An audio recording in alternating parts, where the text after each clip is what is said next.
अच्छा जी, यहाँ पे आपके पास इधर मैंने इसको ओपन कर लिया है। आपको W3 स्कूल का आपको आइडिया है इस वेबसाइट का? इसके अंदर ना जब भी आपने कोई भी लेक्चर आप लोग ले रहे हो या किसी को भी गाइड कर रहे हो, किसी को आपने कोर्स करवाना शुरू करवा दिया, ठीक है, CSS का ही HTML का ही, आपने क्या करना है, W3 स्कूल को ओपन कर लें। इसके अंदर सारे टॉपिक्स आपके साइड पे लिखे होते हैं, मतलब कि बहुत टू द पॉइंट। लेकिन वो टॉपिक्स ये होता है कि आप CSS को अंडरस्टैंड कर सकते हो इसमें क्या क्या टॉपिक्स हैं। जैसे मुझे कभी कभार याद नहीं है कि कौन सा टॉपिक मैंने आपको करवाना है, तो मैं इसी वेबसाइट पर आती हूँ और मुझे पता है कि यार इससे एक सीक्वेंस लिखा हुआ है साइड पर, ये वाला। तो जैसे मैंने आपको HTML का करवाया है ना, HTML के लिए भी आप HTML के अंदर ये ओपन करेंगे, यहाँ पे सारे टॉपिक्स कवर हुए हैं हमारे। देखने साइड पे आप लोग, अगर मैं थोड़ा सा इसको क्लोज करती हूँ तो देखें यहाँ पे आपके पास introduction, editor, basic elements, attributes, heading, paragraph, styles, formatting और कमेंट्स, कोटेशन भी लिखा हुआ है, colours, CSS, links, images, favicon icon, ये नहीं अभी तक करवाया मैंने आपको, tables, list, block, inline, div, class and ID, button. अभी ये हमने नीचे वाली चीज़ें नहीं की, रिस्पॉन्सिव भी नहीं किया अभी हम लोगों ने। सिमेंटिक टैग्स हम लोगों ने किए हैं। CSS की स्टाइल गाइड मैंने बताई आपको, इंटरनल, एक्सटर्नल, इनलाइन, और इसके अलावा बाकी जो है फॉर्म बताया मैंने आपको, और मैंने वीडियोस और इमेज का इसका नहीं बताया आपको मैंने। और ये आगे वाली जितनी भी चीज़ें हैं ये बहुत एक्स्ट्रा हैं, ये भी हमारे CSS के साथ और GS के साथ कवर हो जाएंगी। तो अगर आप लोग इनको देखेंगे तो आपका ऑलमोस्ट सारा कंप्लीट है यहाँ से। कुछ टॉपिक अगर आपको लगता है कि नहीं है यहाँ से, तो आप यहाँ पे आकर वो टॉपिक को देखो, नाम पढ़ो उसको अगर आपको GPT से हेल्प लेनी है, GPT से जाकर उसकी डिटेल पूछो, उसको इंप्लीमेंट करके देख लो, आपका टॉपिक कंप्लीट हो जाएगा। तो कुछ ऐसा टॉपिक होगा आपको समझ नहीं आता क्लास के अंदर, तो आपने क्या करना है, उस टॉपिक का नाम तो आपको पता चल गया ना, उस नाम को जस्ट आपने सर्च करना है, GPT पे करो, गूगल पे करो, जहाँ पे भी करते हो, उसका लेक्चर ले लो 5 मिनट का, आपको समझ आ जाएगी, उसकी ज़्यादा समझ आ जाएगी। तो टॉपिक्स जो आपको बताए जा रहे हैं ना क्लास के अंदर, वो जस्ट उनको याद कर लें कि मैंने आज ये वाला टॉपिक बोला था, तो आपने इसको समझना है आपने। और जितने भी टॉपिक्स मैं करवाती हूँ वो सारे मेरे गिटहब के अंदर वो टॉपिक्स लिखे भी हुए हैं वहाँ पर। आप लोग ये कह रहे थे कि आपकी नेक्स्ट क्लास से पहले आपको मैं टॉपिक सेंड कर दिया करूँ, आप लोग को पहले से रेडी होके आएँ। तो इस वीक मैं अभी क्या करूँगी, आज के दिन में ही आपको मैं सेंड करूँगी अगले वीक के जितने भी टॉपिक्स होंगे आपके, वो करके आने हैं आप लोगों ने, ताकि हम क्लास में जब आएँ तो हमें पता हो उन चीज़ों का कि कौन से आपने करके भी आए हैं, कौन से हमने करने भी हैं क्लास में। ठीक है, तो इस तरह हमारी चीज़ें काफ़ी कवर हो जाएंगी अगर हम मिलकर करेंगे। तो W3 स्कूल के अंदर आपको क्या फ़ायदा है इसका, कि कोई भी टॉपिक आप ओपन करते हो, ओपन करने के बाद आपको पता चल जाता है कि नेक्स्ट कौन सा वाली चीज़ है, हमने इसको कैसे करना है। इसकी छोटी सी एग्जांपल भी होती है, बहुत छोटी सी डेफिनेशन, बहुत छोटी सी एग्जांपल जो समझ आ जाती है हर पर्सन को, इतनी मुश्किल नहीं है। अगर आप कोई और वेबसाइट पर जाते हो तो वो काफ़ी डिटेल में बताते हैं जो समझ नहीं आता। तो ये वेबसाइट का बहुत फ़ायदा है आप लोगों को। अगर आप C++ भी कर रहे हो या पाइथन भी कर रहे हो तो यहाँ से आप लोग अपने टॉपिक्स को कवर कर सकते हो अपनी यूनिवर्सिटी के भी। ठीक है, CSS की तरफ आ जाते हैं। हमने लास्ट टाइम जो काम कर रहे थे वो ये था कि आप लोगों ने यहाँ पर नीचे अभी तक पोजीशन को समझा था, ठीक है, ये वाली पोजीशन से पहले यहाँ पे देखिए डिस्प्ले आ रहा है, यहाँ पे उससे पहले टेबल्स भी आ रहे हैं, यहाँ पर टेबल की स्टाइलिंग से लिस्ट भी आ रहा है, लिंक्स भी आ रही है, हमने ऑलरेडी कर चुके हैं। लेकिन यहाँ पे एक चीज़ आपके पास आ रही है, ओवरफ्लो, जी इंडेक्स के बाद आज हमने ये करना है। और उससे पहले जी इंडेक्स के बाद हमने मैक्सिमम ये मैक्स विड्थ करनी है। फिर ये आपको नेक्स्ट वाली चीज़ें बताऊँगी, थोड़ी सी रिवीजन कर लेंगे और आगे चलेंगे।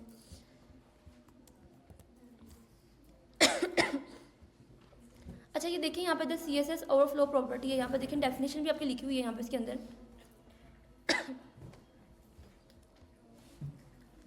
इसको रीड कर लेते हैं एक दफ़ा। The CSS overflow property control what happen to content that is too big to fit into an area. मतलब इसका ये है, अगर आप डेफिनेशन को उर्दू में कन्वर्ट कर दो तो आपकी जैसे कि ये मैंने इसको इंस्पेक्ट पे ओपन कर लिया इस वेबसाइट को, और इसको ऐसे करना शुरू कर दिया, ठीक है, छोटा करना शुरू कर दिया। कल को आपने देखा होगा कि यहाँ पे नीचे ना हमारे पास यहाँ पे स्क्रॉल आना शुरू हो गया था, अगर आपको याद हो, नीचे स्क्रॉल आ रहा था एक्स के ऊपर।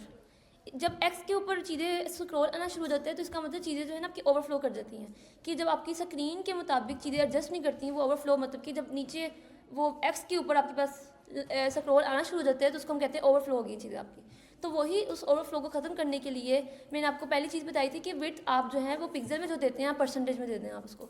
तो हमने परसेंटेज में जब दिया था तो आपको मैंने बताया था कि अगर आप 100% के अकॉर्डिंग अपनी देते हो तो वो क्या करता है कि हर स्क्रीन जो भी आपकी स्क्रीन का साइज़ होता है वो आपको उसके अकॉर्डिंग 100% कर देता है। आपकी जो भी आपने जिस चीज़ को भी आपने डिफ को दिया है या फिर किसी एलिमेंट को दिया है तो वो उसके अकॉर्डिंग स्क्रीन के अकॉर्डिंग 100% हो जाता है। और अगर आप लोग उसको 50% करते हो तो वो अकॉर्डिंग टू स्क्रीन के, अगर लार्ज में है, मीडियम में है या स्मॉल में, उसके अकॉर्डिंग टू स्क्रीन के वो क्या करता है, इसको 50% कर देता है। वहाँ पे ओवरफ्लो नहीं आता। लेकिन जब आप पिक्सल में चीज़ें रखते हो तो आपके नीचे वहाँ पर पे स्क्रॉल आना शुरू हो जाता है। स्क्रॉल जो आता है, स्क्रॉल को हम क्या कहते हैं, ओवरफ्लो कहते हैं हम लोग, कि आपकी चीज़ें जो हैं वो पेज से बाहर जाना शुरू हो गई हैं, जिसको हम ओवरफ्लो का वर्ड कहते हैं, ठीक है। जब पेज से बाहर जाती हैं तो उसको हम क्या कहेंगे, ओवरफ्लो कहेंगे। तो यहाँ पे जो डेफिनेशन लिखी हुई है ना, जो कंटेंट का मतलब क्या है, जो भी कंटेंट है आपके पास इस टू बिग हो गया, बहुत ज़्यादा बड़ा हो गया है कि वो आपका उस जगह पे फिट नहीं हो रहा, वो उस जगह से बाहर निकल रहा है, तो स्क्रॉल हो रहा है, तो इसका मतलब क्या है, वो ओवरफ्लो हो रहा है आपका। तो पूरी डेफिनेशन का मतलब जो निकलता है वो ओवरफ्लो है, कि ऐसा कंटेंट जो स्क्रीन पे पूरा फिट नहीं बैठ रहा, उसको हम ओवरफ्लो कहते हैं। समझ आ गई इस चीज़ की? कल को हमने देखी थी, लेकिन उससे थोड़ा सा हमने उसको वर्ड को हमने ओवरफ्लो कह दिए, जो स्क्रॉल हो रहा था, ठीक है हमारे पास। इसके अंदर देखिए यहाँ पे ओवरफ्लो की प्रॉपर्टीज़ में हमारे पास वैल्यूज़ डिफरेंट है कि आपने ओवरफ्लो को दिखाना भी है। विजिबल का मतलब क्या है, उसको ओवरफ्लो को दिखाना चाहते हो आप लोग। ओवरफ्लो हिडन का मतलब क्या होता है कि ओवरफ्लो को आपने हाइड करना है, वो आप हाइड भी कर सकते हो। स्क्रॉल का मतलब क्या है कि आपने ओवरफ्लो को विजिबल करके स्क्रॉल दिखाना शुरू कर दिया आपने, जो कि हमारे पास आ रहा था, लेकिन हम हिडन भी कर सकते हो उसको। ऑटो का मतलब कि अगर तो आना चाहता है आ जाए स्क्रॉल, अगर नहीं आना चाहता तो वो हिडन में रहे। ये चीज़ आपकी इसकी प्रॉपर्टीज़ की वैल्यूज़ है। तो जो अगर आप इसकी डेफिनेशन को रीड भी करेंगे तो यही लिखा हुआ है, तो कि डिफ़ॉल्ट में क्या होता है, कि उसके बाद ओवरफ्लो में हिडन का मतलब क्या होता है, स्क्रॉल का मतलब क्या होता है, ऑटो का मतलब क्या होता है, ठीक है। इसको हम ट्राई इट योरसेल्फ करते हैं और देखते हैं इसमें कैसे उन्होंने मैनेज किया हुआ है। अभी यहाँ पे इन्होंने ओवरफ्लो को स्क्रॉल किया हुआ है कि अगर तो वो आता है तो ठीक है, अगर अदरवाइज़ नहीं आता तो उसको रहने देते हैं। हम एक काम करते हैं, इसको px में कर देते हैं यहाँ पर, और इसको रन करते हैं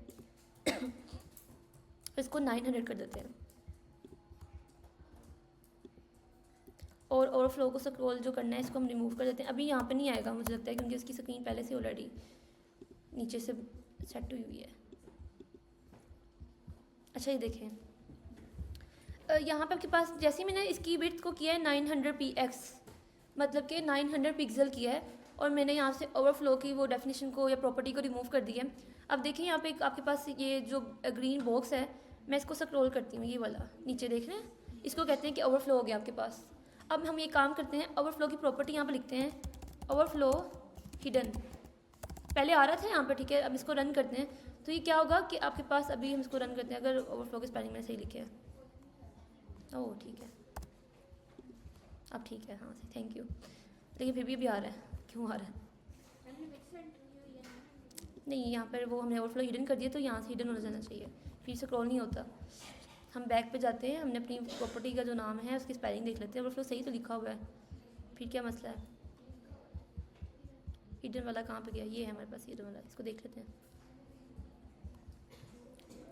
हाइट से उसने किया हुआ है, विड्थ से नहीं किया हुआ उसको। अच्छा ये काम करते हैं, हम लोग इसकी हाइट को भी 20 करते हैं, और विड्थ को हम लोग अभी के लिए 100% कर देते हैं।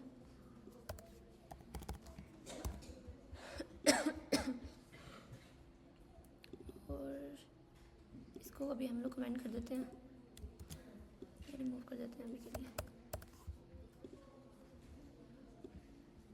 अभी बेचारा कहाँ से आया है, वो तो गया ही नहीं उसके अंदर, कहीं से भी नहीं आ रहा वो तो हमारा। ये ठीक किया हुआ इन लोगों ने यहाँ पर,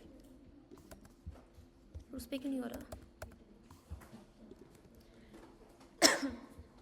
ये देखें यहाँ पे, इसकी एग्जांपल यहाँ से देख लेते हैं, अगर वहाँ से नहीं हो रहा। यहाँ पे देखें, पहला जो आपको मैंने बताया कि अभी ओवरफ्लो वाला जो कंसेप्ट था, अभी उसको हम यहाँ पे नहीं देखा, यहाँ पे देखते हैं पहले। देखिए विड्थ आपकी 200 px है, विड्थ के ऊपर हम लोग उसको 100% भी कर देते हैं। अगर जब आप लोग परसेंटेज में करोगे तो वो अकॉर्डिंग कंटेंट की वो सेट कर देगा वहाँ पर, उसको कभी भी ओवरफ्लो नहीं करवाएगा। अब इसलिए हम इसको क्या करते हैं, पिक्सल कर देते हैं, 300 px कर देते हैं, रन करते हैं, तो ये आपके पास इतनी विड्थ बन गई है। ये टेक्स्ट देख रहे हैं नीचे जा रहा है। अब ये दोनों चीज़ों के ऊपर डिपेंड करता है कि आपकी हाइट और आपने विड्थ कितनी दी हुई है। अगर आपने हाइट और विड्थ दोनों आपने पिक्सल में दी हुई है आपने, जैसे कि अब हाइट उन्होंने दी हुई है 65 px, बहुत छोटा लेके आ रहा है, उसकी कंटेंट बाहर निकल रहा है आपका। कंटेंट जब बाहर निकलना शुरू हो जाता है, मतलब कि काफ़ी बड़ा हो गया, वो स्पेस से बाहर निकल रहा है, अपने फिट नहीं बैठा एरिया के ऊपर, तो अब वहाँ पे हम क्या करते हैं कि हमारे पास यहाँ पे प्रॉपर्टी अब लगाते हैं यहाँ पे कि ओवरफ्लो हिडन कर देते हैं यहाँ पे। अब हिडन करने का मतलब ये होगा कि यहाँ पर जैसे ही हिडन हो गया तो कंटेंट जो है ना उसके अंदर ही चला गया है, लेकिन वो नज़र नहीं आपको आ रहा क्योंकि वो हाइड हो चुका है, उसने ओवरफ्लो को ख़त्म कर दिया है, लेकिन वो हिडन हो गया अंदर से, जो टेक्स्ट था वो नज़र आना बंद हो गया आपका। तो ये तब यूज़ होता है जब आपको लगता है कि आपने हाइट अपनी फिक्स ही रखनी है, और कभी भी हम किसी पॉइंट पे आके ऐसे नहीं होता कि अपने टेक्स्ट को हिडन कर रहे होते हैं। तो ये कभी बहुत कम यूज़ होता है कि हम लोग ओवरफ्लो को हिडन यूज़ करें, क्योंकि हमने तो अपने टेक्स्ट को सारा दिखाना ही दिखाना है उसको। अगर हम लोग हिडन करवा देंगे तो वो तो बड़ा इशू हो जाएगा कि आपको नज़र भी नहीं आ रहा, समझ भी नहीं आ रही, यूज़र को भी समझ नहीं आ रही। तो ओवरफ्लो हिडन की जो प्रॉपर्टी है बहुत कम यूज़ करते हैं, कहीं पर यूज़ करनी पड़ जाए तो वहाँ पर ये होगा कि कभी किसी चीज़ को रिमूव करवाना है आपने, लेकिन कंटेंट को कभी भी अपने हिडन करवाने के लिए यूज़ ही नहीं करते इसको हम लोग, क्योंकि कंटेंट हमने दिखाना ही दिखाना है। तो हम क्या करते हैं वहाँ पर हाइट को अपनी क्या करते हैं, हाइट को ज़्यादा कर देते हैं कि हम उसको कम करेंगे नहीं, कंटेंट के मुताबिक बनाएंगे। ठीक है, इस चीज़ की बात होती है। तो ये बहुत कम प्रॉपर्टी हिडन वाली जो है ना बहुत कम यूज़ करते हैं कि हमने कभी भी आपने कंटेंट को दिखाना ही नहीं, आपने इसको हिडन करवा दिया तो आपको पता है, आप देख रहे हो यहाँ पे आपके सामने कि वो कंटेंट जो अंदर चला गया है, वो रीड भी नहीं हो रहा, उसका फ़ायदा भी नहीं है। तो इसलिए हम लोग क्या करेंगे, हमेशा ये ओवरफ्लो हिडन वाली प्रॉपर्टी को बहुत कम यूज़ करेंगे, कहीं पर यूज़ भी नहीं करते इसको, क्योंकि हमें अपना टेक्स्ट को दिखाना होता है।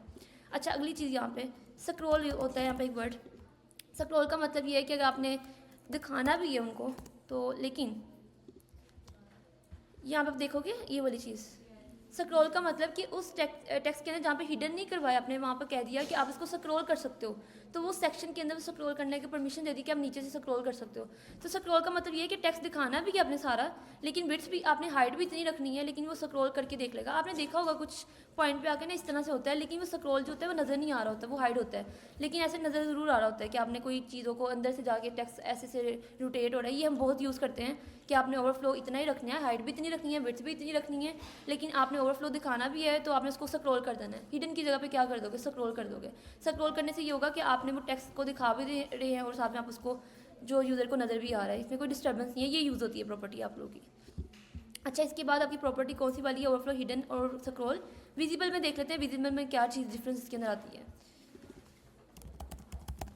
इसको रन कर लेते हैं। यहाँ पर विजिबल में देखें क्या चीज़ आपके पास आ रही है। नॉर्मल था, जैसे नॉर्मल में था वो विजिबल में वैसे है कि आपने दिखाना भी है विजिबल में, जो नॉर्मल पोजीशन में अब नज़र भी आ रहा था पहले भी।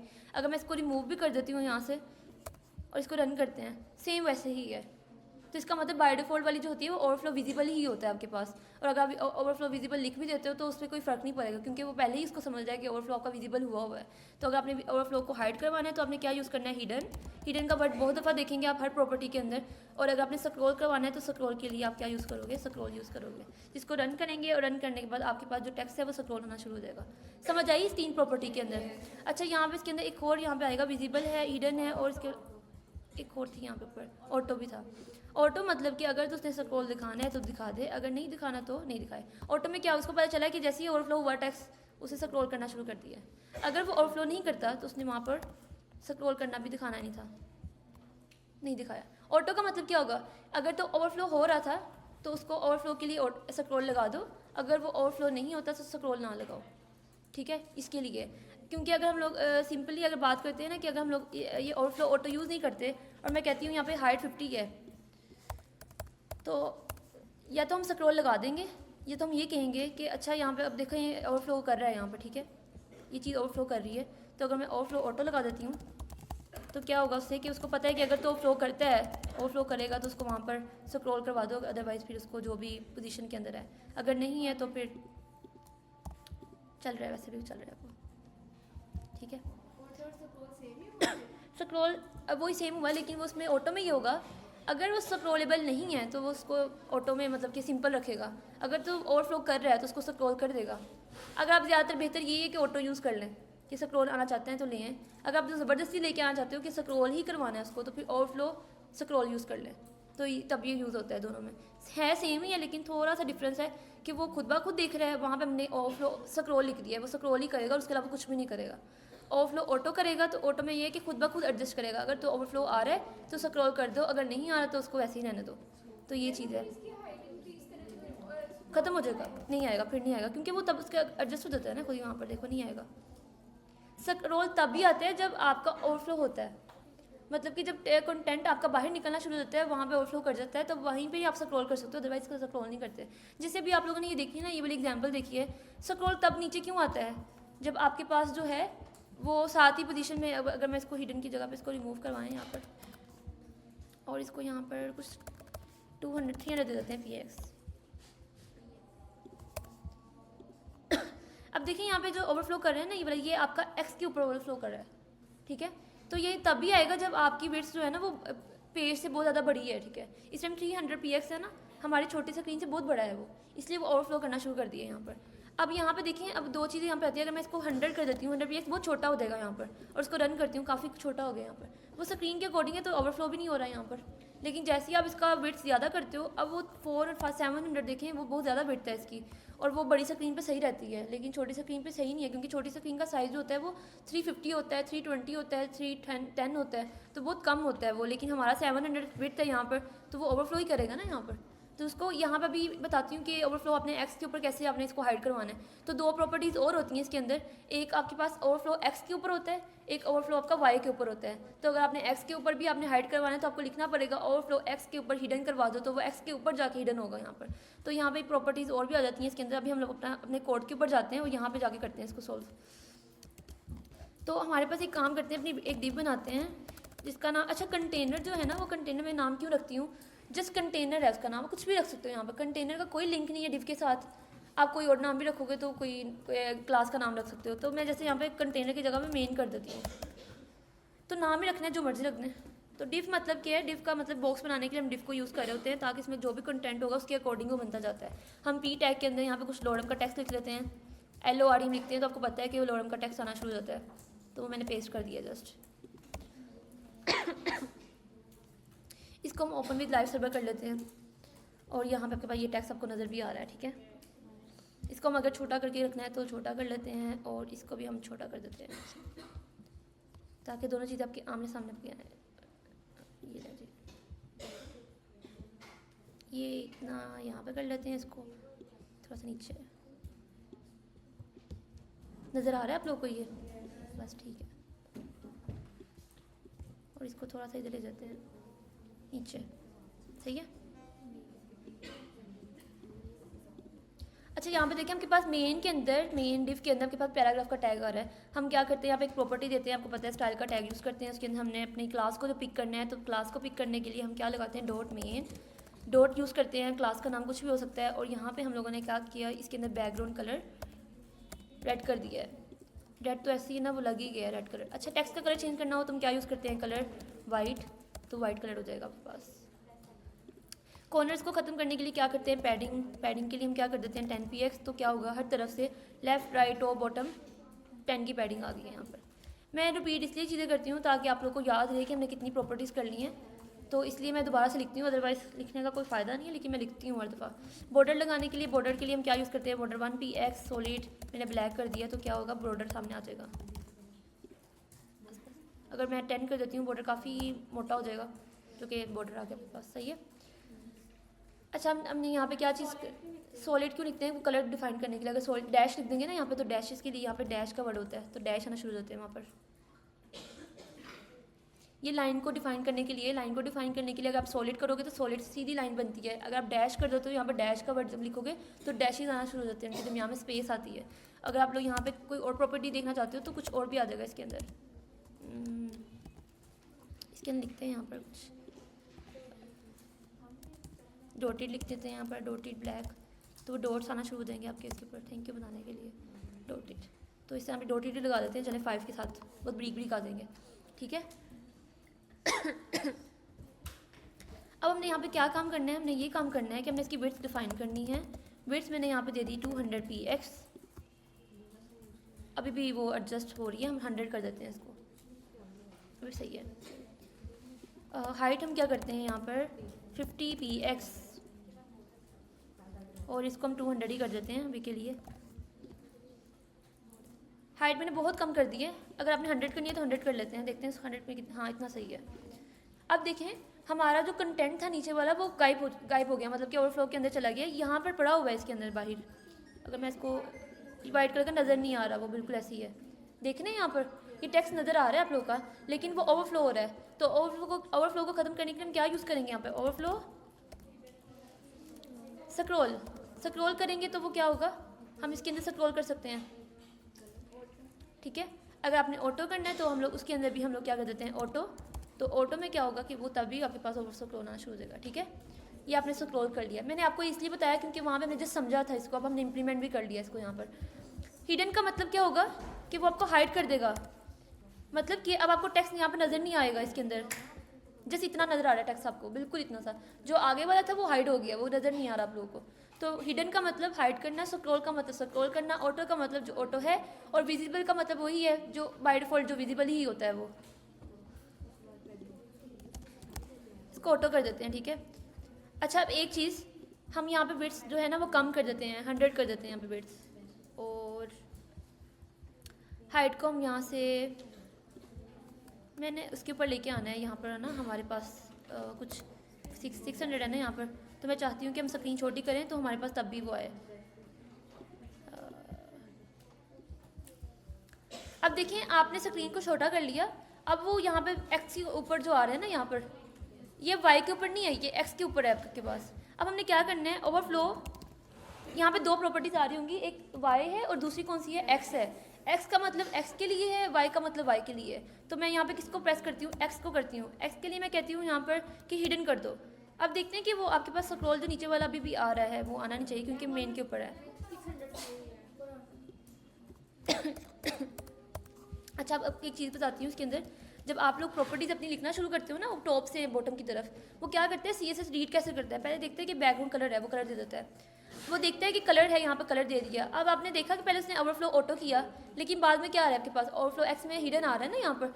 तो वो क्या होता है कि आपके पेज जो चीज़ें होती हैं ना आप लोग की, वो बाय लाइन को रीड कर रहा होता है। मतलब कि टॉप पर आपने 5-6 प्रॉपर्टीज़ लिख दी हैं, लेकिन आप नीचे जाके दोबारा से वो प्रॉपर्टीज़ लिखते हो लेकिन डिफरेंट वैल्यूज़ के साथ, तो वो नीचे वाली को ज़्यादा प्योरिटी देगा, ऊपर वाली को नहीं देगा।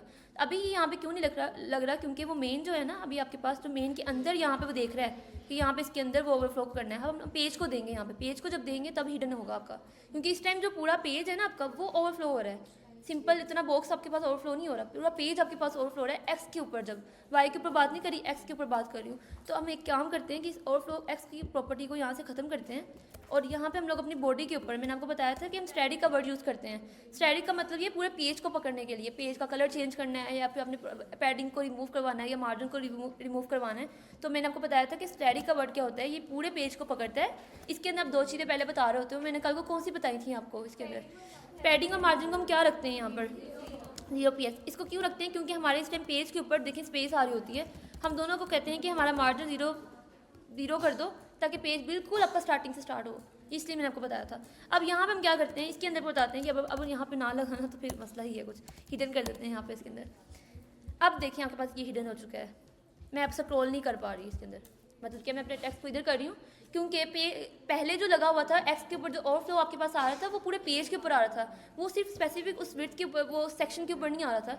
तो इसलिए हम गलत जगह पर दे रहे थे। तो ओवरफ्लो मैंने जैसे ही अपने पूरे पेज पे दिया कि मैंने कभी भी पूरे पेज के ऊपर कभी भी एक्स के ऊपर ओवरफ्लो आता है ना आए, वो हिडन हो जाए। साथ ही देखिए मैं स्क्रॉल नहीं कर पा रही इसके अंदर, मतलब कि वो वहीं पर इतना ही विड्थ ले लिया, वो बाकी जितना भी कंटेंट था ना इसके आगे वाला वो सारा वो खत्म हो चुका है। वो आपका बिल्कुल इस पेज के अकॉर्डिंग जितना आ रहा था उसको रखा, बाकी सबको रिमूव कर दिया, हिडन करवा दिया।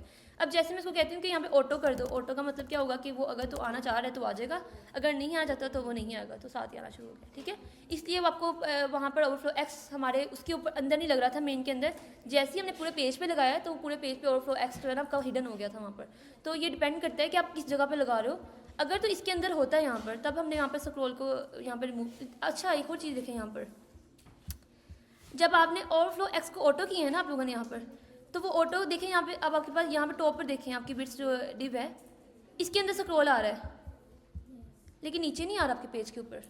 पेज से वो रिमूव हो चुका है, जिस सेक्शन की उसको ज़रूरत थी ऑटो में उसने उसी सेक्शन को करवाया। बाकी सारे ऑटो का मतलब यहाँ पे क्लियर हो गया आपका कि ऑटो क्या करेगा, जहाँ पे उसको लगता है कि ओवरफ्लो कर रहा है उसने उस सेक्शन को वहीं पे करवाना शुरू कर दिया। उसने पेज को नहीं देखा कि कहाँ पर है, हर सेक्शंस को देखेगा कि कहाँ पे ओवरफ्लो हो रहा है उसको करवा दो, अदरवाइज बाकी सेक्शंस को ना करवाओ अगर नहीं होते। तो इसने यहाँ पे देखिए उस वाले सेक्शन पे करवाना शुरू कर दिया है, बाकी वाले पे नहीं करवाना। अगर हम इसको रिमूव कर देते हैं तो देखिए यहाँ पे पूरे पेज के ऊपर आता है, नीचे देख रहे हैं इसके अंदर नीचे। तो लेकिन अगर आप ओवरफ्लो ऑटो करते हो तो उससे क्या होता है, सेक्शंस के ऊपर देखता है कि यहाँ पे मैंने करना है तो उसके ऊपर आना शुरू होता है। मैम अगर हम यहाँ पे स्क्रॉल लिखेंगे फिर भी पेज पे आएगा? फिर भी देखते हैं, वो भी मैंने देखने लगी थी यहाँ पर। फिर पूरे पेज पे आएगा, पूरे नहीं, फिर एक मिनट रुको, स्क्रॉल पे वो आ रहा है, नहीं उस पर ही आ रहा है, उस पर ही आ रहा है। अगर आप नहीं देते तब होगा पूरे पेज पर, अगर आप दे देते हो कि एक्स के ऊपर है तो वो देखेगा किस जगह पर जाना है, उसने वहाँ पर करना है, मतलब कि स्क्रॉल पे भी यही है।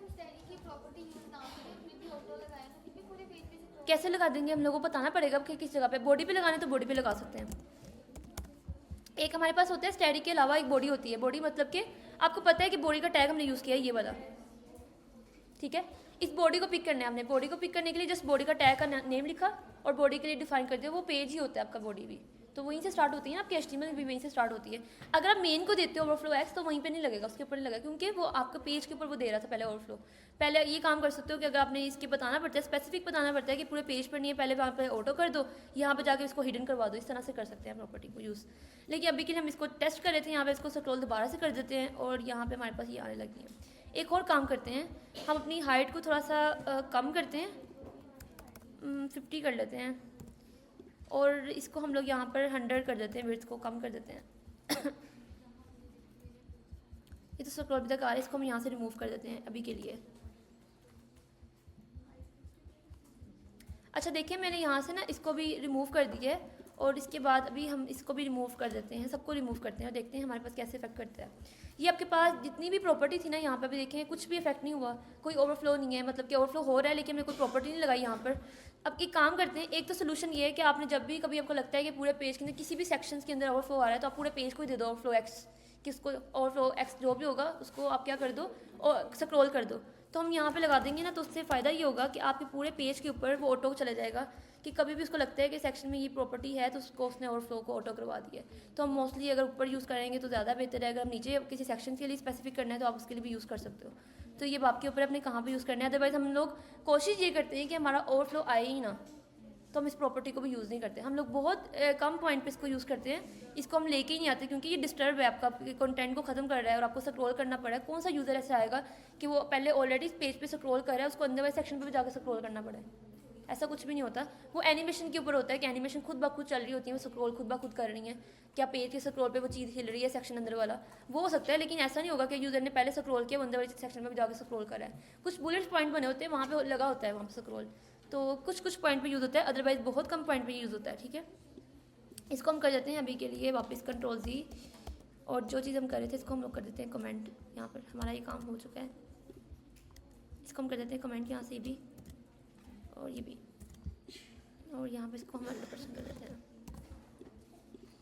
अच्छा एक चीज़ आपको बता दूँ, हम लोग हाइट बहुत कम यूज़ करते हैं। जैसे आप हाइट डिफाइन कर देते हो ना, हाइट डिफाइन करने से ये होता है कि चीज़ स्पेसिफिक होगी कितनी हाइट रहेगी।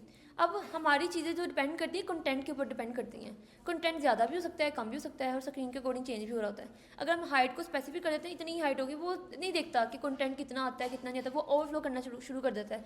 तो हम हाइट की प्रॉपर्टी को यूज़ ही नहीं करते, हम लोग सिर्फ और सिर्फ विड्थ डिफाइन कर देते हैं कि विड्थ कितनी % होगी, बाकी हाइट खुद ब खुद एडजस्ट कर रहा होता है। लेकिन कभी कभार ऐसे कुछ सेक्शंस होते हैं उनकी हाइट जो होती है हमें देनी पड़ती है हम लोगों को, क्योंकि हम चाहते हैं कि वो इस स्क्रीन पर इस तरह से दिखे और इस पर ऐसे जाके इसकी हाइट होनी चाहिए।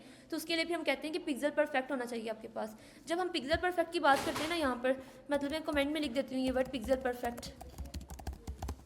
पिक्सल परफेक्ट का मतलब ये है कि बिल्कुल जैसे आपको फिग्मा का डिज़ाइन प्रोवाइड किया गया है same to same as it is आपने वैसे ही बनाना है। तो उसके लिए हाइट विड्थ के जितने नंबर वहाँ पे दिए गए उतने नंबर आपने यहाँ पे भी डिफाइन करने हैं, उसको हम पिक्सल परफेक्ट कहते हैं। फॉर एग्जांपल आपकी फिग्मा के अंदर कोई ऐसा सेक्शन था जिसकी विड्थ इतनी थी कि 500 विड्थ है और उसकी हाइट 600 है, तो आपने उतनी ही देनी है, उतनी स्क्रीन के लिए। वो भी मोबाइल की स्क्रीन भी दी जाती है आपको कि मोबाइल के लिए उसकी 200 होगी और 500 उसकी हाइट होगी। तो इस तरह से भी आपको पिक्सल परफेक्ट कहते हैं कि आपको फिग्मा के अकॉर्डिंग जैसा आपको डिज़ाइन दिया गया आपने same to same pixel perfect बनाना है। तो वहाँ पे हम हाइट को यूज़ करते हैं, हाइट को भी और विड्थ को भी, और px के साथ काम करते हैं, परसेंटेज के साथ काम नहीं करते हैं हम लोग वहाँ पर। तो कुछ पॉइंट में आपको लगेगा कि जब आप वेबसाइट बनाते हो तो आपको आइडिया हो जाएगा कि उसके अंदर कहाँ पे हमें परसेंटेज लगाना है, कहाँ पे हमें px यूज़ करना है। जब आपको फिग्मा का डिज़ाइन दिया जाता है तो पहले कहते हैं कि पिक्सल परफेक्ट होना चाहिए। जब आपको कोई वर्ड यूज़ करना है ना पिक्सल परफेक्ट, तो इसका मतलब ये है कि आपने सेम टू सेम जैसे वहाँ पे पिक्सल दिए गए आपने वैसे के वैसे वहीं पर यूज़ करने हैं आपने। इसको अगर आप थोड़ा बहुत भी चेंज करेंगे साथ ही आपका वो आपका डिज़ाइन है डिस्टर्ब हो जाता है। अच्छा आपको लगता है ना कि यहाँ पे मैंने यहाँ पे कुछ स्टाइल जब देती हूँ यहाँ पे तो उसके अंदर आपको लगता है कि थोड़ी सी स्पेस रह गई है। फॉर एग्जांपल यहाँ पे स्पेस ज़्यादा हो गई है, कम हो गई है। तो जब हम काम करते हैं ना तो इतनी सी भी स्पेस आगे पीछे हो जाए ना, फिग्मा से मैच ना करे, तो हमें साथ ही कहते हैं इसको ठीक करें। मतलब कि बिल्कुल छोटी सी स्पेस भी क्यों ना हो, छोटा सा टेक्स्ट बड़ा भी क्यों ना हो जाए हमारी स्क्रीन के, वो साथ ही कहते हैं इसको छोटा करो, जैसे इस फिग्मा के ऊपर है सेम टू सेम वैसे ही बनाना है। टेक्स्ट का साइज़, कलर, उसका बैकग्राउंड कलर, उसका पिक्सल, उसका जो भी सब कुछ उसके अंदर फ़ॉन्ट स्टाइल है, फ़ॉन्ट फैमिली जो यूज़ कर रहे हैं सेम वही होनी चाहिए जो फिग्मा के अंदर है। अदरवाइज़ आप थोड़ा सा भी साइज़ को चेंज करते हो ना, वो डिज़ाइन चेंज हो जाता है आपका। थोड़ा छोटा सा भी चेंज करोगे आप लोग, पैडिंग कम दे दी ज़्यादा दे दी, मार्जिन कम दे दिया ज़्यादा दे दिया, तो सारा काम डिस्टर्ब हो जाता है आपका। तो मतलब अगर आप फ्रंट एंड डेवलपमेंट में अगर काम करो तो आप लोग बेशक आप सोचते होंगे कि जीपीटी आ चुके हैं, लेकिन फिर भी डिज़ाइन इतना सा मैटर करता है बड़ी कंपनीज़ के लिए, क्योंकि कंपनीज़ को पता है डिज़ाइन चाहिए, उन्होंने फिग्मा के अकॉर्डिंग ही चाहिए, क्योंकि अगर प्रेजेंट भी करना है लोगों को, यूज़र को दिखाना भी है, तो अगर छोटी सी मिस्टेक यूज़र को नजर आ जाती है तो वो उनकी कंपनी के लिए इफेक्ट करेगी उसके ऊपर, क्योंकि यूज़र ऐसी चीज़ें नोट कर लेते हैं कि उनको डिस्टर्ब लग रहा है कि ये चीज़ सही नहीं बनी हुई। हम लोग एज अ डेवलपर इन चीज़ों को जितना ज़्यादा अच्छे से कवर करेंगे कि फ्रंट एंड जितना ज़्यादा अच्छा होगा उतना यूज़र के लिए भी अच्छा होगा, तो ये चीज़ बड़ी मैटर करती है। तो फ्रंट एंड बहुत मैटर करता है, ये आपको पता चल जाएगा जब आप कभी किसी का काम करोगे, तो तब समझ आ जाएगी आपको कैसे होता है इसके अंदर। छोटी कंपनीज इसके ऊपर मैटर कहती है इतना नोट नहीं करती, लेकिन बड़ी कंपनी जितनी भी होती हैं वो ये हमेशा कहती है कि हमारे जो डिज़ाइन है वो बिल्कुल एज जो आपको फिग्मा दिया गया वैसा ही होना चाहिए। तो अगर आपको कोई फिग्मा दे देता है तो आपने वैसे ही बनाना है। अब जैसे कि हमारे पास ओवरफ्लो की प्रॉपर्टी की समझ आ गई आप लोगों को, पिक्सल परफेक्ट का मतलब समझ आया आप लोगों को क्या होता है। अच्छा चलें अब यहाँ पे फिग्मा के पास जाते हैं, फिग्मा में थोड़ा सा डिज़ाइन को, वही जो डिज़ाइन जो हमने कल को देखा था हम उसी को देखते हैं थोड़ा सा और जाते हैं उसके अंदर। मैंने आपको ये बात कल को बताई थी कि आपको इस तरह से डिज़ाइन मिलता है फिग्मा का, ठीक है, और आप लोगों ने साइन अप कर लेना है। साइन इन करने के बाद यहाँ पे ना आपके पास एक डेव का ऑप्शन होता है, कुछ कंपनीज़ की जब फिग्मा वो प्रो में होता है तो वो डेव का ऑप्शन आता है, वो सारी प्रॉपर्टीज लिखी हुई आती हैं सारी विड्स वगैरह, लेकिन अगर नहीं है तो सिंपल वो डिज़ाइन में आप लोग इसमें देख सकते हैं चीज़ों को। अजान हो जाए फिर उसके बाद करते हैं हम इसको।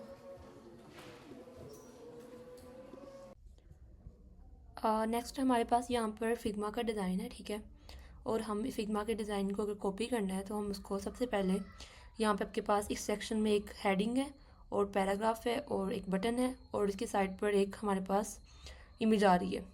तो इस इमेज को लेने के लिए हम क्या करेंगे, यहाँ पर पहले हेडिंग को और पैराग्राफ को राइट करते हैं और बटन को भी, और साथ में इमेज को भी एक्सपोर्ट करते हैं। तो फर्स्ट तो हम लोग जाएंगे अपने कोड के अंदर और इस सेक्शन को हम कर देंगे कमेंट, और यहाँ पे हमारे पास हम एक काम करते हैं, सबसे पहले एक कंटेनर बनाते हैं। उस कंटेनर के अंदर हमारे पास दो डिव होंगी, एक लेफ़्ट साइड की जिसका नाम class left side, and second one हमारे पास होगी राइट साइड। लेफ़्ट साइड में हमारे पास आएगा h1 tag and second one p tag, third one is button. अब हमारे पास यहाँ पर जो h1 के टैग में टेक्स्ट है उसको हम लोग जस्ट कॉपी कर लेंगे। कॉपी करने के बाद हमने उसको यहाँ पर h1 के अंदर पेस्ट कर दिया। सेकंड चीज़ हमारे पास है p टैग, इसको हमने कॉपी किया, कॉपी करने के बाद इसको भी p के अंदर पेस्ट कर दिया। थर्ड चीज़ हमारे पास बटन जिसका नेम है गेट स्टार्टेड, हम इसको यहाँ पे करेंगे गेट स्टार्टेड। और सेकंड साइड पे हमारे पास आ रही है एक इमेज। इस इमेज को हम क्या करते हैं, एक्सपोर्ट कर देते हैं। एक्सपोर्ट करने के लिए यहाँ पे हमारे पास पूरा एक ग्रुप है, इस ग्रुप के अंदर दोनों इसके यहाँ पर ये आइकन्स एंड उसकी मेन इमेज। तो हम इस ग्रुप पे क्लिक करेंगे, तब प्रीव्यू करेंगे। प्रीव्यू करने के बाद देखें इसके अंदर इमेज भी आ रही है और आइकन्स भी आ रहे हैं। इसको हम कर देते हैं एक्सपोर्ट। जैसे ही हमने इसको एक्सपोर्ट किया ये हमारे पास डाउनलोड हो गया ग्रुप 38 के नेम से। अब हम क्या करते हैं, हमने अगर अपने इस फोल्डर के अंदर अपनी इस फाइल को रखना है, इमेज को रखना है, तो हमें पता है कि इस फाइल एक्सप्लोरर के अंदर ये इमेज मैंने अभी जो डाउनलोड की थी इसको ड्रैग करके अपने इस फोल्डर के अंदर रख देते हैं, इसका नाम है डिज़ाइन एजेंसी .png की फ़ाइल। और अपने इस राइट साइड पे इमेज का टैग बनाते हैं और / और इमेज को पिक कर लेते हैं। हमारे पास यहाँ पे h1 भी आ रहा है, p टैग भी आ रहा है और बटन भी आ रहा है और एक इमेज आ रही है जो कि बहुत बड़ी है। अब इसको हम एडजस्ट करेंगे CSS की स्टाइलिंग को, एग्जैक्ट जो हमारे पास यहाँ पर फिग्मा के अंदर है वही हम लोग उसको कॉपी करेंगे, उसको पेस्ट करते जाएंगे। तो जैसे हमारे पास यहाँ पर एक h1 का टेक्स्ट लिखा हुआ है, इस पर डबल क्लिक करेंगे। डबल क्लिक करने के बाद साइड पे देखें यहाँ पे आपको width and height and typography के अंदर आपको फ़ॉन्ट का स्टाइल भी आ रहा है, फ़ॉन्ट का वेट भी आ रहा है, फ़ॉन्ट का साइज़ भी आ रहा है, लाइन हाइट भी आ रही है, लेटर स्पेसिंग भी आ रही है। इस सब को कॉपी करने के लिए हम साइड पे एक आइकन होता है ये क्लिप का, तो हम इस पर क्लिक करेंगे, ये कॉपीड हो जाता है, कॉपी टू क्लिपबोर्ड। अब जाके हम क्या करेंगे, h1 टैग को पिक करेंगे। h1 टैग को पिक करने के लिए जस्ट h1 कर्ली ब्रेसेस और वो पेस्ट कर दिया। पेस्ट करने के बाद यहाँ पे कभी कभार ऐसा होता है जब हम अपने कॉपी पेस्ट करते हैं तो फॉर्मेट सही नहीं होता कोड का, तो हम इस पर राइट क्लिक करते हैं और फॉर्मेट डॉक्यूमेंट करते हैं जिससे आपका जो कोड है वो सीक्वेंस में हो जाता है। यहाँ पे अभी हम फ़ॉन्ट फैमिली यूज़ नहीं कर रहे थे, इसको मैं कंट्रोल एक्स से कट कर देती हूँ और लीडिंग ट्रिम को भी यहाँ से कट कर देते हैं, इसकी हमें ज़रूरत नहीं है। तो अब H1 हमने सेम एग्जैक्ट वही जो फिग्मा के अंदर कोड था हमने इसको यहाँ पे आके पेस्ट कर दिया है। देखें इसकी जो विड्थ है वो फ़ॉन्ट साइज़ है और इसकी थोड़ा बोल्ड हो चुका है और लार्ज हो चुका है अकॉर्डिंग टू फिग्मा डिज़ाइन के। नेक्स्ट चीज़ हमारे पास यहाँ पे आती है पी टैग की भी हम स्टाइलिंग को कॉपी कर लेते हैं और पी टैग को भी यहाँ पिक करते हैं। पिक करने के बाद इसको यहाँ पर हमारे पास पेस्ट कर देते हैं। फ़ॉन्ट फैमिली नहीं चाहिए और ना ही लीडिंग ट्रिम चाहिए। फॉर्मेट डॉक्यूमेंट करते हैं और आपके पास H1 भी आ गया और पी टैग भी आ गया, तो पी भी थोड़ा सा एडजस्ट हो गया इसका फ़ॉन्ट साइज़ भी। उसके बाद हमारे पास बटन आता है, बटन पे हम क्लिक करेंगे। देखें टेक्स्ट के पीछे एक बटन है, पहले उसकी बैकग्राउंड है उसका, फिर उसके अंदर टेक्स्ट है, ठीक है। पहले हम इसका ये सारी स्टाइल को कॉपी कर लेते हैं। यहाँ से ये कॉपी किया, बटन को पिक किया, बटन के जस्ट सेम बटन का टैग सेलेक्ट करने के बाद पेस्ट कर दिया और फॉर्मेट डॉक्यूमेंट जो आपके पास अभी वाइट में आ रहा है अब इसको रिमूव कर दोगे क्योंकि अभी हम इसके ऊपर फोकस नहीं करेंगे। जस्ट जो चीज़ है उसकी विड्थ, उसकी हाइट। अब विड्थ के साथ यहाँ पे परसेंटेज नहीं दे रहा तो हमने px लगा देना है क्योंकि फिर ही पिक्सल परफेक्ट होगा। px अब क्या होगा, ओपेसिटी की हमें ज़रूरत नहीं भी है लेकिन हम लगा देते हैं यहाँ पर। और उसके बाद देखें यहाँ पर साथ ही हमारे पास एक बटन आ गया लेकिन कलर नहीं मिला, तो कलर के लिए हम जस्ट इसको कॉपी करेंगे और बैकग्राउंड कलर में हम लोग अपने ये कलर लगा देंगे, पेस्ट कर देंगे। जैसे ये लगाया तो ये कलर आना शुरू हो गया। अब बॉर्डर होता है इसके साइड पर बटन के ऊपर, हम इसको रिमूव कर देंगे क्योंकि अब बॉर्डर नहीं चाहिए हमें, हमारे फिग्मा में भी नहीं है तो बॉर्डर नन। जैसे ही किया तो देखें सेम एग्जैक्ट वही कलर और वही साइज़ आपके बटन का हो गया। अब टेक्स्ट के लिए करना है काम हमने। टेक्स्ट के लिए हम ये करेंगे कि इस पर डबल क्लिक करेंगे और इसकी भी स्टाइलिंग को कॉपी कर लेंगे। कॉपी क्लिपबोर्ड किया और यहाँ पे बटन के अंदर आके इसको पेस्ट कर दिया। जैसे ही पेस्ट किया मैंने फ़ॉन्ट फैमिली को रिमूव कर दिया यहाँ से और सिंपल फ़ॉन्ट साइज इंक्रीज़ हुआ है। उसका कलर भी चेंज करना है हम लोगों ने टेक्स्ट का, तो वो कलर वाइट है हमारे पास, कलर वाइट, ठीक है। ये हमारे पास सब कुछ, इसका साइज़ भी इंक्रीज़ हो गया और उसका वो कलर भी चेंज हो गया। नेक्स्ट चीज़ हमारे पास आती है, अब हमारे पास इमेज जो है ना बहुत लार्ज में आ रही है, तो इमेज का साइज़ भी हम यहाँ से देख लेते हैं। जब डबल क्लिक करेंगे इस ग्रुप के ऊपर तो यहाँ पे आपको विड्थ में मिल रही है, हाइट में मिल रही है, टॉप एंड लेफ्ट में मिल रहा है। हम इसको कॉपी कर लेते हैं और यहाँ से अपनी इमेज को पिक कर लेते हैं, इमेज एंड कलर ब्रेसेस और पेस्ट कर दिया यहाँ पर। और अभी हमें इन सब की ज़रूरत नहीं है, ये सारी प्रॉपर्टीज़ की, क्योंकि जस्ट विड्थ एंड हाइट की हमें ज़रूरत है। तो हम यहाँ पे px कर देंगे। हमारी 684 विड्थ है और 564 आपके पास हाइट है। जैसे ही किया देखें आपकी इमेज थोड़ी सी छोटी हो गई है। कंट्रोल माइनस करते हैं, इसको 100 पे ले जाते हैं। ये आपके पास नॉर्मल जो अभी आपकी डेस्कटॉप की स्क्रीन है, मैंने इसको 100 में कर दिया। अब इन दोनों को आमने सामने लेके आने के लिए सबसे पहले हमने कंटेनर बनाया हुआ है, तो कंटेनर के अंदर ये आपकी फर्स्ट डिव है और एक सेकंड डिव है। जब भी कभी आपने एक लेफ़्ट एंड राइट साइड को एक साथ लेके आना है आमने सामने, तो आपने हमेशा कंटेनर को डॉट कंटेनर मतलब कि क्लास को, मेन क्लास को आपने डिस्प्ले क्या करना है, फ्लेक्स कर देना है। जैसे ही आप फ्लेक्स करेंगे वो क्या होता है कि आपकी कॉलम से वो रो की तरफ चले जाता है और यहाँ पे आपके पास लेफ़्ट साइड आ गई और ये राइट साइड आ गई। अब यहाँ पर चीज़ें जो हैं वो आपकी बिल्कुल पेज के कॉर्नर्स में हैं, तो उसको अगर आपने सेंटर में लेके आना है तो उसके लिए हम सबसे पहले लगाते हैं justify content. Justify content centre मतलब वो चीज़ें आपकी जो सेंटर में हो जाती हैं, तो इमेज को देखें बिल्कुल वो सेंटर में पेज के आ गई है। जब आपने कभी भी कॉलम से अपने सेंटर में करवाना है तो आपने अपने टेक्स्ट को अगर कॉलम की बेस पे सेंटर में करवाना है तो उसके लिए हम क्या यूज़ करते हैं, अलाइन आइटम। तो अलाइन आइटम को हम क्या करेंगे, अलाइन आइटम सेंटर, तो आपकी अलाइनमेंट जो है वो टेक्स्ट की भी सेंटर में हो जाएगी। तो कॉलम से जब करवाना है तो अलाइन आइटम, और जब आपने रो से करवाना है तो आपने वो जस्टिफाई कंटेंट। अब अगर आपको लगता है कि इसके कॉर्नर्स में बिल्कुल स्पेस नहीं है तो स्पेस देना चाहते हो तो आप लेफ़्ट एंड राइट हम क्या कर सकते हैं, मार्जिन ब्लॉक, मार्जिन इनलाइन यहाँ पर हम कर देते हैं 30 px, तो हमारे लेफ़्ट एंड राइट से हमें थोड़ा सी स्पेस मिल जाएगी। अगर आपने टॉप से भी करवानी है तो उसके लिए मार्जिन सिंपल हम मार्जिन यूज़ कर लेते हैं, हमें हर तरफ से चाहिए वो, तो मार्जिन 30 px। तो इसका मतलब क्या होगा कि आपके top and bottom, left and right से आपको मार्जिन मिल गया है। अच्छा, अब इसके सेंटर में जो स्पेसिस होती हैं, गैप जो होता है, वो हमें कैसे पता चलेगा फिग्मा से। तो फिग्मा के अंदर आपके पास एक ऑप्शन होता है कि आप लोग अपने कोई भी चीज़ को जब सेलेक्ट करते हैं, जैसे मैंने इसको डबल क्लिक किया और जैसे ही लाइन ब्लू आती है तो इसका मतलब आपने सेलेक्ट कर लिया इस आइटम को। अब इसके बाद आपने ऑल्ट का ऑप्शन प्रेस करना है और उसके बाद आपने साथ ही अपने कर्सर को नीचे लेके जाना है। जैसे ही आप अपने कर्सर को नीचे लेके जाएंगे तो यहाँ पे गैप आपके पास डिस्प्ले होना शुरू होता है कि इन दोनों के दरमियान में कितनी स्पेस है, कितना गैप है, जो कि हमारे पास है 10 px का गैप है। अगर आपने बटन और इस पी टैग के दरमियान में फिर पी पे डबल क्लिक करेंगे और वो आपका सेलेक्ट हो जाता है, जो कि आपको साइड पे दिख भी रहा है कि आपने इस पर क्लिक किया हुआ है। और फिर साथ ही ऑल्ट का बटन प्रेस करेंगे और उसके बाद नीचे जाएंगे और अपने बटन को पे जाएंगे तो देखिए यहाँ पर 37 की अराउंड 37 px का गैप है। अब सेम काम ये करते हैं कि हम लोग अपने अभी H1 के दरमियान में पी टैग के दरमियान में 10 का है और बटन और पी के दरमियान में हमारा कितना डिस्टेंस है 37 px का है।